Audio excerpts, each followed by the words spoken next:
আসসালামু আলাইকুম। ক্ষয়ক্ষতি ও বিপদের সময় পড়িবে। যখন দেখবেন আপনার কোনো কিছু ক্ষয়ক্ষতি অথবা বিপদ হচ্ছে, তখন এই দোয়াটি বেশি বেশি পাঠ করবেন। দোয়াটি হলো ইন্না লিল্লাহি ওয়া ইন্না ইলাইহি রাজিউন। আল্লাহুম্মা আজিরনি ফি মুসিবাতি ওয়াখলিফলি খাইরাম মিনহা। এই দোয়াটি খুব সহজে ছোট ছোট করে ভেঙে মুখস্থ করব। ইন্না লিল্লাহি ওয়া ইন্না ইলাইহি রাজিউন। ইন্না লিল্লাহি ওয়া ইন্না ইলাইহি রাজিউন।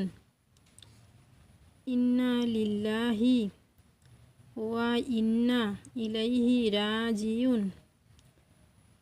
আল্লাহুম্মা আজিরনি ফি মুসিবাতি।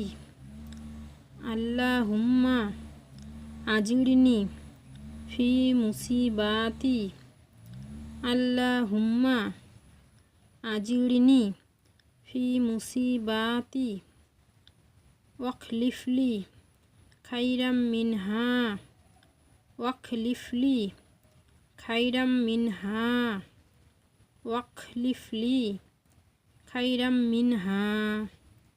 ওয়াখলিফলি খাইরাম মিনহা। ইন্না লিল্লাহি ওয়া ইন্না ইলাইহি রাজিউন। আল্লাহুম্মা আজিরনি ফি মুসিবাতি ওয়াখলিফলি খাইরাম মিনহা।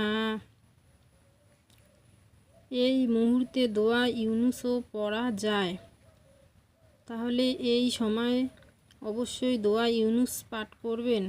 দোয়াটি হলো লা ইলাহা ইল্লা আনতা সুবহানাকা ইন্নী কুনতু মিনাজ জালিমিন।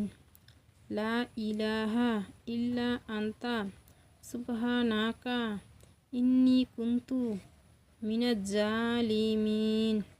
লা ইলাহা ইল্লা আনতা সুবহানাকা ইন্নী কুনতু মিনাজ জালিমিন।